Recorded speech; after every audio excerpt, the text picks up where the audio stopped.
Salut tout le monde, c'est Francis Stark et bienvenue sur ma chaîne là où passionné rime avec qualité. Bienvenue, oui, pour cette deuxième vidéo concernant les unboxings de l'Ichiban Kuji Gekito Tenkichi Budokai qui est sorti en février 2024. Mais j'avance un petit peu mon texte là, c'est pas ici qu'on dit ça, hein. Enfin, une figurine de Chi-Chi à la maison, je pourrais la mettre dans mon arc Dragon Ball. Ça va, c'est cool, on va se faire l'unboxing, on se fait ça ensemble, c'est parti!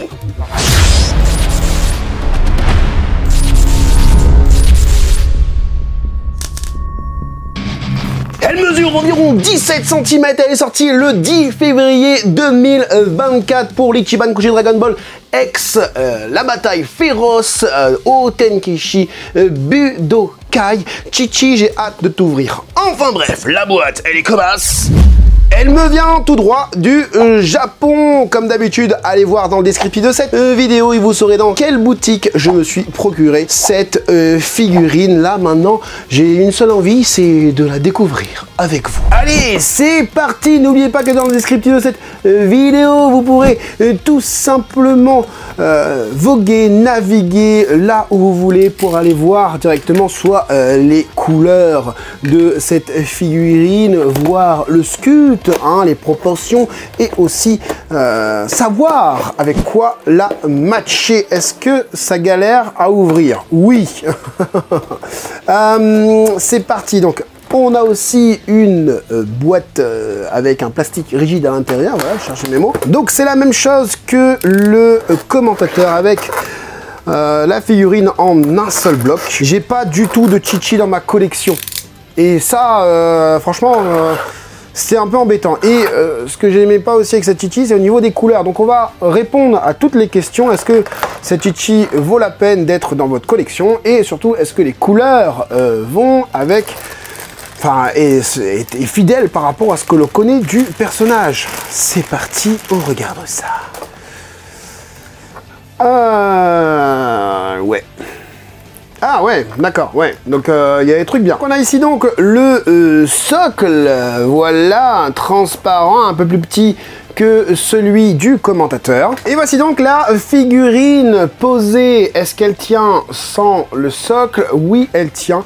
Mais hop, boum, hein, voilà, d'accord, donc tu comprends ce que ça veut dire. Il va falloir, je pense quand même, mettre le socle qui se met, j'imagine, voilà, encore du pied gauche, et là elle bouge plus, hein, tu vois, donc c'est nickel. Allez, au niveau de la pose de ce personnage, une petite Chi-Chi comme ça, pose Hajime, prêt à en découdre.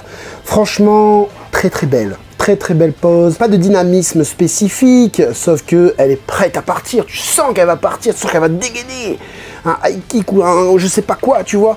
Et franchement, pas mal du tout. On a au niveau des proportions, de belles jambes, c'est-à-dire qu'elles sont assez longues, hein. Au niveau des boobs, c'est pas proéminent, c'est bien fait, c'est bien géré en termes de réalisation des proportions. Pareil au niveau des doigts, les doigts sont pas trop longs, très féminin aussi, j'aime bien.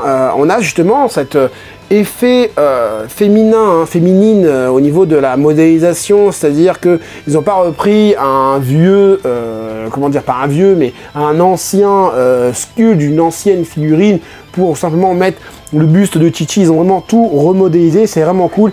Et ce que j'aime bien particulièrement, qui donne vraiment ces caractéristiques de féminité aussi, c'est la longueur des pieds. Elle a des tout petits pieds et c'est mignon, c'est kawaii, c'est très fin. Alors j'aime bien la détermination dans son regard. Franchement cool, hein, bah voilà.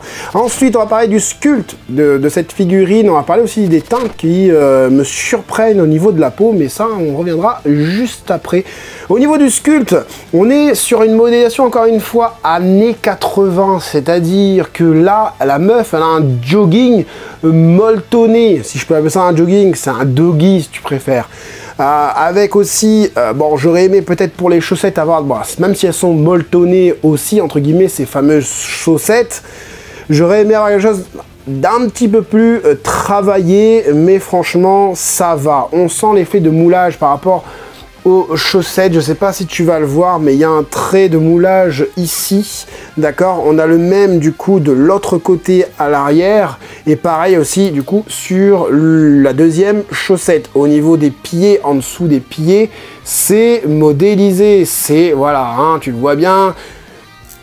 Voilà, j'adore faire ça, tu le sais, hein, voilà, c'est en relief et tout, franchement, c'est cool. Au niveau du pantalon, cette fois-ci, on est encore une fois sur quelque chose de ample. À l'avant, on pourrait dire, ouais, c'est mal modélisé, ça fait pâter. Non, franchement, ça n'est pas pâté du tout, parce que quand tu regardes l'arrière, voilà, tu vois que c'est modélisé, d'accord. Tu vois que c'est le travail, il est fait avec les pliures bien faites, tu vois. On a du charisme dans la modélisation, hein, c'est pas fait droit ou juste arrondi. On a cet effet un peu torsadé au niveau de du pantalon. Enfin, c'est pas un pantalon, c'est un doggy, mais ça rend bien et les plis sont vachement cohérents.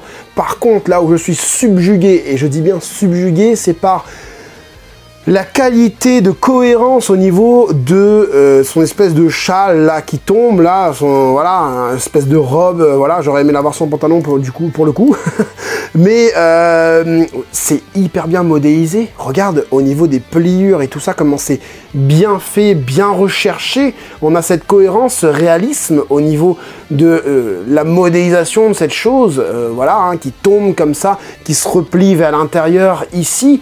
Pareil à l'arrière, où cette fois-ci, on est dans la continuité du fessier, avec encore une fois un effet serré ici, hein, qui du coup fait des plis de plus en plus larges pour finir sur une espèce de pliure qui descend là, donnant cette pensée que le tissu là est très fin, et c'est le cas, hein. C'est très très fin, limite je suis sûr, ouais bah ouais, ça bouge, hein. Ça bouge de ouf, ça peut bouger, voilà, donc faites attention, bon, ça va pas casser, hein, il va falloir y aller pour casser, hein. C'est vraiment bien fait au niveau de la partie, du coup, bleue, avec aussi le liseré, surtout le côté du doggy, enfin, je sais pas si on peut appeler ça une robe, hein, mais bon, voilà. Par contre, là où c'est un peu moins modélisé, vous aurez pu faire un peu plus d'efforts, c'est au niveau de la ceinture, tu vois. On a du relief, d'accord, mais voilà. Je pense que là, ils ont voulu respecter le car design d'origine et faire moins... enfin, faire plus en mode Dragon Ball que Dragon Ball Z, si tu vois ce que je veux dire. Donc, on a beaucoup moins de lignes, de pliures et tout ça, mais ça reste vraiment pas mal. Regardez, au niveau du buste, c'est super bien fait aussi. Comme je vous ai dit tout à l'heure, au niveau des boobs, c'est pas proéminent et... il y a beaucoup de pliures qui vient mettre en avant cette poitrine, hein, cette petite poitrine peut-être, mais c'est accurate par rapport au manga, et franchement c'est cool. Pour les collectionneurs pur sang, ben, ils vont aimer avoir une chichi comme ça, bien représentée, bien modélisée, sans avoir une poitrine exagérée, quoi. Regardez aussi au niveau des pliures ici, encore une fois, c'est serré sur les côtés, donc forcément ça fait plein de plis, donc c'est cohérent, c'est bien travaillé. Alors certes, on aurait pu avoir plus de détails pour donner un aspect encore plus sexy, mais là je trouve que c'est plus fidèle, enfin c'est fidèle en tout cas, que s'il y avait trop de pliures, etc. Alors tu vois, sur le côté ici t'as pas de pliures, mais sur ce côté là oui, parce que la meuf elle est légèrement penchée vers le côté droit en fait, tu vois. C'est réfléchi, c'est pas fait à la va-vite, c'est bien réfléchi. Certes, ce sont les traits, le chara design d'Akira Toriyama d'antan quand il faisait le manga, et moi je trouve ça vraiment bien fait. Les bandelettes ici, bah pareil, on est dans le même acabit, c'est-à-dire que on vient pas chercher à avoir trop de détails pour dénaturer la fidélité en tout cas. Et on a quelques plis quand même, en intérieur, etc. Ici, franchement c'est bien. J'ai pas parlé aussi des petits liserés rouges tout autour là. Et ça c'est pareil, c'est bien pensé, c'est bien fait. On a le petit bouton là qui est bien en relief. Il y en a deux petits boutons. On a les mèches qui passent devant, donc je vais essayer de vous montrer ça. Voilà. Et c'est beau. Franchement, c'est beau. Moi, je suis très content pour l'instant, en tout cas. Ensuite, au niveau des mains, les mains sont super bien modélisées, je trouve. Encore une fois, c'est raffiné. Ça fait très féminin. La main est toute fine, avec de longs doigts. Ça fait femme, en fait. Ça fait très, très beau. Pareil au niveau de cette main-là. Attends, je vais regarder avant de vous dire quoi que ce soit. Franchement, c'est beau. Hein. Tu me dis pas, tu me montres que la main. Je te dis, ouais, c'est une main de gonzesse, c'est une main de gonzesse. On a du coup de ce côté par ici avec le focus, s'il te plaît, focus, voilà, super. On a les traits de la main bien modélisés, donnant cet aspect un peu, encore une fois, féminine, la main très fine, ça n'est pas pâté, les doigts sont finement faits. Alors je vais essayer de vous tourner ça pour pas perdre le focus en même temps. Regardez-moi ça, c'est très beau, c'est très très beau. Moi, j'adore. Au niveau de la tête, allez, on va aller d'abord à l'arrière avec cette chevelure qui ressemble quand même à une chevelure Saiyan. Hein. C'est pour ça que Goku, il est avec, hein, tout simplement. Voilà, parce qu'elle a ce côté un peu Saiyan. Donc voilà, c'est vraiment bien fait, encore une fois. Allez, maintenant je regarde la chevelure, mais de mes yeux et non plus dans le retour, parce que cette chevelure a été énormément critiquée au niveau de la jointure, hein, au niveau de la tête, là. Hein. Je ne sais pas si vous arriverez à le voir, ouais, je pense que vous arriverez à le voir. Mais ça va, c'est colmaté par la peinture, c'est colmaté par la peinture, donc ça va. En plus, la figurine, tu vas la mettre comme ça, ouais, si, quoique non. J'allais dire la figurine, tu vas la mettre comme ça, tu verras plus, mais si, en fait, tu le vois bien. Tu le vois bien quand elle est dans l'angle comme ça, voilà, tu vois bien la jointure ici. En fait, ce qu'ils auraient dû faire, c'est, au lieu de modéliser le devant et l'arrière, j'aurais dû modéliser le côté gauche et le côté droit et avoir une jointure au milieu qui serait bien agencé, puisque tu aurais forcément une ligne hein, dans la tête, je suis mal coiffé moi, une ligne au niveau des cheveux hein, démarcative du côté droit et du côté gauche. Après elle a une frange vers l'avant. Après honnêtement, hein, je pense que ça aurait été un peu difficile de modéliser ça autrement. Voilà. Après, on parle aussi des mèches qui tombent là, où il y en a certains qui disaient ouais ça fait pâté, ça fait pas beau, ça fait pas... C'est super beau. Vous rigolez les gars, vous rigolez. C'est finement fait les petites mèches qui tombent là, d'accord? On sent vraiment les mèches fines des japonaises, des chinoises, etc. Tu vois, on sent vraiment que c'est bien fait. Et en plus ça, c'est en dynamique parce que si tu la mets, voilà, dans le bon angle, les mèches, t'as l'impression que la meuf, elle vient de se poser comme ça, d'accord? Se poser comme ça. Et forcément, le mouvement de la chevelure suit avec le mouvement du hajime fait juste avant. Franchement, moi j'aime bien. Après, en plus de ça, on a des petits traits. D'accord, c'est pas fait à la va-vite. Il y a des petits traits à l'intérieur. Ici, je sais pas si tu as vu, mais il y a une démarcation entre les deux. Donc c'est travaillé, hein, tu vois, avec la couleur de la peau derrière, tu vois. Et c'est finement fait, c'est pas fait juste, ouais, on fait deux mèches devant. Non, c'est pas vrai. Il y a plein de lignes de sculpte. Et ça, on peut pas le retirer. C'est vraiment bien.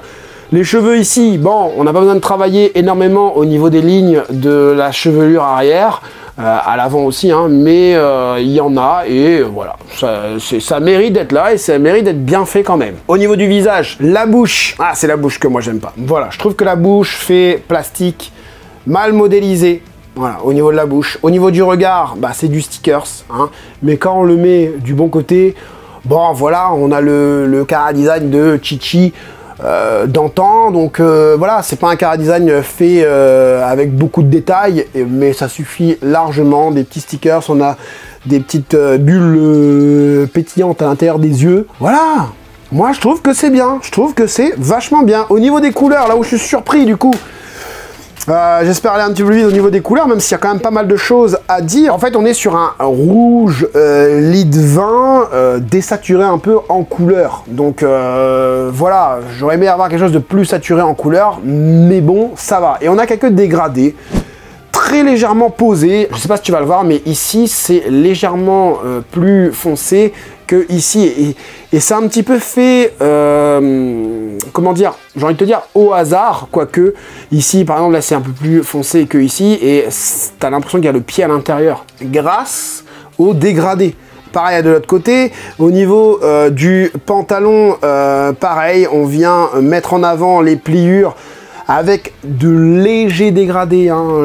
On le voit bien ici, voilà, tu le vois bien ici, tu vois là c'est beaucoup plus clair et là un peu plus foncé, hein, pour donner vraiment ce côté plus réaliste, hein, voilà. Au niveau des parties des bandelettes blanches, on a aussi une espèce de filtre bleu, hein, sur les... je pense que tu dois le voir aussi sur les bandelettes, hein, ici et là. C'est très légèrement fait, hein, mais on le voit, hein, quand on le voit pas, je le dis, hein, on voit clairement pas, donc il y a très peu de dégradés. Par contre, là, on le voit bien. La partie bleue, alors le bleu du coup choisi, le code couleur choisi me va. hein. J'avais cette sensation d'un violet mauve, hein. Je vous avais fait un petit comparatif entre ce que j'aurais aimé voir. Et ben le bleu là, du coup, c'est exactement le bleu que j'aime bien. On a une espèce de bleu tunique un peu soie, très synthétique, et c'est bien retranscrit grâce au vernissage et grâce au dégradé qui sort du plus clair, hein, vers du bleu bleu plus foncé, bleu nuit, etc. Pareil au niveau des boobs, ça se voit super bien, hein, vous voyez, hein, c'est beaucoup plus clair ici, ça part sur du foncé ensuite, et ça, c'est vraiment cool. À l'arrière, il y en a un peu moins, mais il y en a aussi, et ça, c'est cool aussi. Au niveau de la peau, on a quelques dégradés, mais au lieu de foncer la peau, on vient, entre guillemets, la rendre plus orangée, couleur peau. Je sais pas si tu vois ce que je veux dire. Regarde, par exemple, dans la main, en fait, tu as une main couleur peau un peu claire, et ça part sur un espèce de orange un peu partout. Ouais, je sais pas si ma caméra arrive à vraiment voir. En tout cas, sur le bras, tu le vois aussi, l'intérieur du bras ici. Donc là, c'est un peu plus orangé, qui part sur un truc beaucoup plus clair pour le reste de la peau. Et c'est bien fait parce que ça reste très léger. Ça reste très léger. Par exemple, le visage, il n'y a pas de dégradé du tout. C'est une couleur unie au niveau du visage. Au niveau du noir à poser sur les cheveux, ça reste du noir comme j'apprécie énormément. Un espèce de noir légèrement éclairci, hein, et mat. Allez, on passe du coup à la taille de cette figurine. Je crois qu'elle a été prévue à 17 cm et comme tu peux le voir, elle est plutôt vers les 18. Enfin, je vais mettre derrière, tu verras mieux. Voilà, tu vois, 18 cm. Donc c'est cool. Bon, après, si tu veux un set avec des personnages féminins en mode girl power, tu peux faire ça, mon ami. Voilà, hein, les gonzesses badass de Dragon Ball, elles sont là. Ah ouais, et par rapport à une Glitter and Glamour, bon, j'ai pas de Glitter and Glamour de Chi-Chi. Bon, j'ai pris la première qui venait, hein, voilà, hein, alors, bah ouais, on la voit pas. Eh, ça peut le faire, hein, comme ça, hein, en vrai, qu'est-ce que vous en pensez? Ça peut le faire, hein. Bon, c'est vite, t'as pas les jambes aussi longues. On est d'accord. Qu'est-ce que j'en pense de cette chichi déjà mise dans la case, hein, spéciale Dragon Ball? Eh ben, j'en pense que du bien. J'en pense que du bien. Depuis le début, je la voulais. Je ne suis pas déçu, tant dans la réalisation que dans la promesse que les photos promotionnelles nous ont donné, en fait. Je trouve qu'elle est super bien modélisée, que ce soit au niveau du pantalon, que ce soit au niveau de tout le reste, des cheveux, etc. Je trouve aussi que les dégradés sont bien maîtrisés, finement. J'aime bien la féminité que dégage la figurine, tout en respectant la fidélité de l'auteur, Akira Toriyama. Je trouve que cette figurine est très bien pour une Chi-Chi en Masterlise. Voilà, Chi-Chi Masterlise, top. Ils ont fait Bulma, ils ont fait Mai, je crois. Chi-Chi, dans la même lignée, c'est vraiment très bien. Donc oui, je vous conseille de prendre la figurine si vous aimez le personnage, ainsi que la gamme, si vous pouvez la matcher avec d'autres figurines. Prenez-la, franchement, prenez-la. Je t'invite donc à mettre le gros like si la vidéo t'a plu, et si tu veux me soutenir, tu peux t'abonner en tant que membre soutien et tu deviendras un mastodonte de la chaîne et tu auras les vidéos en avance. J'espère en tout cas que ce petit unboxing vous aura plu et vous aura aidé, vous les collectionneurs, à faire votre choix. C'était Franzy Stark, à la prochaine.